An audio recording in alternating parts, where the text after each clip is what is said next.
हाँ, तेरा बाप का भी मेरे ऐसा साथी था। तू क्या बात करता है? उसको लेके घुमा। चुप चुप चुप चुप।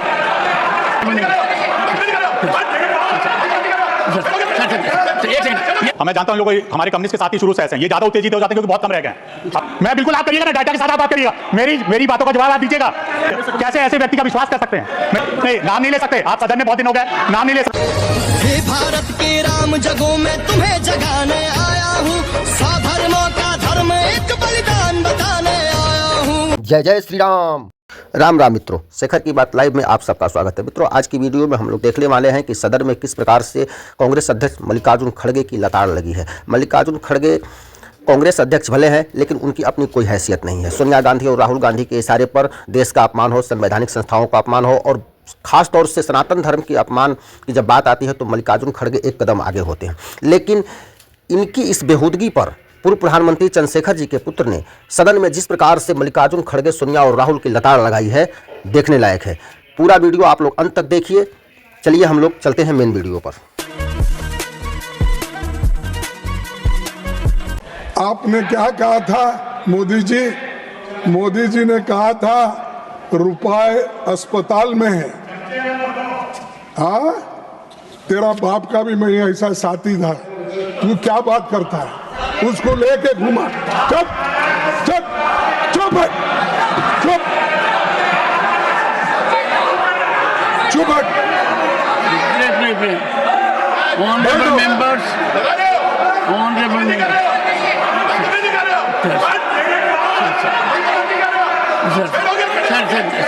एक सेकंड। मैं जानता हूं इन लोगों हमारे कम्युनिस्ट के साथी शुरू से ऐसे हैं, ये ज्यादा उत्तेजित हो जाते हैं क्योंकि बहुत कम रह गए हैं। अगली बार इनकी विदाई इनकी भी हो जाएगी, केरला से भी विदाई हो जाएगी और जगह से तो हो ही गई है, इसलिए ज्यादा कूद रहे हैं। ये मैं दिल्ली के बारे में कह रहा था। सड़कें एनडीएमसी एरिया की सड़कें नहीं खराब है, दिल्ली की सड़कें जो खराब हैं आप जाके देखिए, कहीं भी बाहरी दिल्ली में जाके देखिए, चलने लायक नहीं सड़क है। शिविर का क्या हाल है आप जाके देखिए, क्या हाल है वहां पर, कैसे लोग किस स्थिति में रह रहे हैं। और यहां पर ये कहा जा रहा है कि मुझे 5 साल और दे दो। आदमी खुद कह रहा है 2020 में हमने सुना था कि उन्होंने बोला कि मुझे 5 साल दो, मैं यमुना को साफ कर दूंगा। यमुना तो सबके लिए भैया, यहां से बंगाल जाती है प्रयागराज तक। वहां पर बोला उन्होंने कि 5 साल दो, मैं यमुना साफ कर दूंगा, आप लोग उसके पानी पी सकेंगे। 5 साल बाद वो बोल रहे हैं कि 5 साल और दो मुझे, सफाई के लिए कि बस ये काम कर नहीं पाया। जो व्यक्ति खुद अपना स्वीकार कर रहा है उसको क्यों देंगे? इस प्रदेश के लोगों ने ये मन बना लिया है क्योंकि वो जानते हैं दिल्ली का अगर विकास नहीं होगा तो ये हम लोग के लिए शर्म की बात नहीं है, ये पूरे सदन और पूरे देश की शर्म की बात है। दिल्ली इस देश की राजधानी है, ये इसको पूरे विश्व के लोग आते हैं देखते हैं।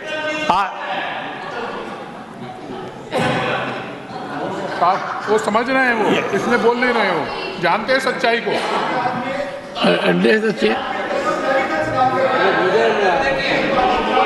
अरे मित्तल जी, दूसरों के कहने से नहीं बोलते कभी।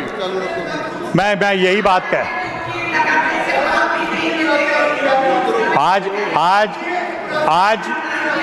आज यहाँ पर घोटाले हो रहे हैं, यहाँ शराब घोटाला हो रहा है, यहाँ करीब लैंड घोटाला हो रहा है और यहाँ का पैसा कहीं और लगाया जा रहा है। आज सारे लोग या जेल में या जेल पे बेल के में बाहर हैं जेल से। वो सरकार कह रही है हमें 5 साल और दीजिए, ऐसा कैसे हो सकता है? मैं यही कहना चाहता हूँ। मैं पता नहीं क्यों उत्तेजित हो रहे हैं दिल्ली की बात सुनकर हमारे साथी। मैं तो अभी इसके बाद बिहार और पूर्वांचल पे आना चाहता हूँ। मैं बिहार पे आना चाहता हूँ। मैं तो नाम लेके कहना चाहता हूँ, मनोज झा जी का मैंने वक्तव्य सुना, मैं आश्चर्यचकित रह गया कि ये 15-20 साल में क्या हुआ है बिहार में। जो अभी मैं तो बधाई देना चाहूंगा हमारी वित्त मंत्री जी का कि उन्होंने बिहार के लिए इतना कुछ कहा है, लेकिन मनोज जी को लगता है बिहार के लिए कुछ नहीं दिया उन्होंने। जो वहां पे था वही बिहार, लगता है मनोज जी तब आप दिल्ली में पढ़ाते थे, बिहार गए नहीं आप। 90 से 2005 तक आप बिहार गए नहीं लगता है मुझे। मैं खुद अपनी एक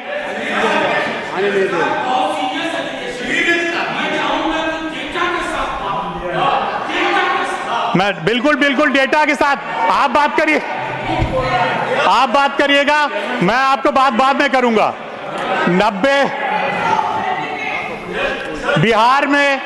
बिहार में मुझे आज भी याद है 95-96 में मैं जाने का मुझे एक बार मौका मिला था। बलिया बिल्कुल बिहार के बॉर्डर पे है सभापति जी, तो मैं कई बार हम लोग जाते थे, पिताजी के साथ भी जाते थे, बिहार जाने का मौका मिला। हम लोग एक सड़क पे जा रहे थे, ये 95-96 की बात है, तो एक जगह सड़क खराब थी, ये कहा गया 1 किलोमीटर तक सड़क खराब है, डिटूर लिया जाएगा, और बागीचे से सड़क बनाई गई थी। 1 किलोमीटर बिहार सरकार सड़क नहीं बना रही थी, उसके लिए 40 मिनट चाह के 1 किलोमीटर आगे सड़क में जुड़ना पड़ता था। ये बिहार का हाल था। बिहार में क्या हाल था, कानून व्यवस्था का आप अच्छी तरह जानते हैं मनोज जी। आप मैं बिल्कुल, आप करिएगा ना, डाटा के साथ आप बात करिएगा, मेरी बातों का जवाब आप दीजिएगा। मौका मिलेगा। बिहार का क्या हाल था, बिहार में जो आज सड़कें हैं जाके कोई देख ले। बिहार में जो जितना विकास हुआ है नीतीश जी की सरकार ने किया है, और कोई नहीं।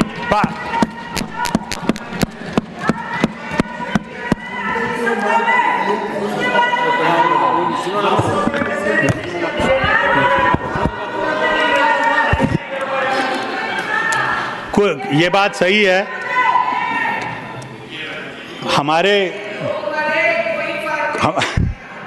हमारे कुछ साथी बड़े उत्तेजित हो रहे हैं। हो सकता है कुछ लोगों का विकास हुआ हो, कुछ परिवारों का विकास हुआ हो, लेकिन बिहार की जनता का विकास नहीं हो पाया।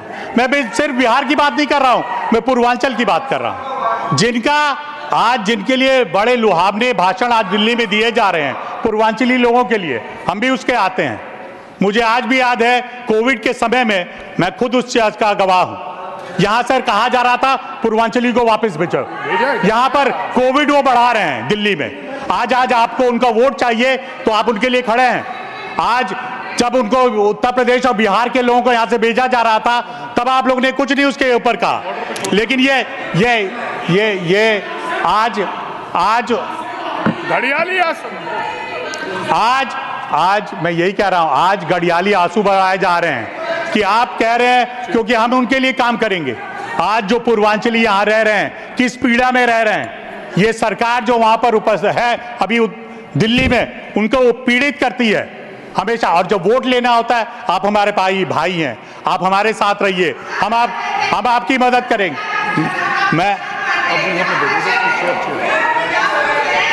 मैं यही कह, सभापति जी, मैं आपका संरक्षण चाहूंगा। मैं चाहूंगा मेरी बात सुनी जाए। 5-6 मिनट और रह गए हैं। मैं यही कहना चाहता हूं, आपसे अनुरोध करना चाहता हूं कि हमारे विपक्ष के साथी इसको सोचे, इसके बारे में। जो पूर्वांचली है, वोट बैंक उनको मना बनाए, जब सिर्फ उनको वोट बैंक ना बनाया जाए, उनके लिए काम किया जाए। मैं जानता हूं हमारी को अगर एक सरकार बनाने का मौका मिलेगा तो माननीय प्रधानमंत्री जी बार-बार हर जगह मीटिंग में कह रहे हैं कि हम पूर्वांचलियों के लिए कहेंगे, पूर्वांचल के सम्मान के लिए काम करेंगे, सबको पक्का मकान दिया जाएगा। जो मैं अनऑथराइज्ड कॉलोनी है, कितने पहले हम लोग ने यहां से बिल पास कर दिया है, आज भी उस पर काम नहीं हो रहा है। आदरणीय हरदीप जी यहां बैठे हुए हैं, इन्होंने बिल लाके पास किया, लेकिन उस पर काम नहीं हो रहा। बस जितना बोल सको, जो व्यक्ति एक समय, मुझे याद है 2012 में भी हम लोग इस सदन में थे, जो लोग आजकल वहां पे बड़े उनके हितैषी बैठे हुए हैं, मैंने उनको भी देखा है, मनोज जी, और यहाँ पर प्रमोद जी, आप लोग को भी देखा है। जब उधर से लोग बोलते थे और तो कैसे आप लोग विरोध करते थे, आज आप समर्थन में। जो व्यक्ति खुद बोला हो कि मैं कभी राजनीति में नहीं आऊंगा, मैं अपने बच्चों की कसम खाता हूं कि मैं राजनीति में कभी नहीं आऊंगा, मैं कभी बड़े घर में नहीं रहूंगा, मैं कभी ये नहीं कहा किसी पॉलिटिकल पार्टी को नहीं मैं जाऊंगा, वो व्यक्ति जब कैसे ऐसे व्यक्ति का विश्वास कर सकते हैं? मैं इसलिए अनुरोध कर रहा हूं, ऐसे व्यक्ति को चुनिए जो आपके बीच रहकर आपके काम, आपकी समस्या को जानता हो। ये शीश महल नहीं, नाम नहीं ले सकते आप, सदन में बहुत दिन हो गए, नाम नहीं ले सकते। Honorable members, 1 second. ये अगर कोई 1 second.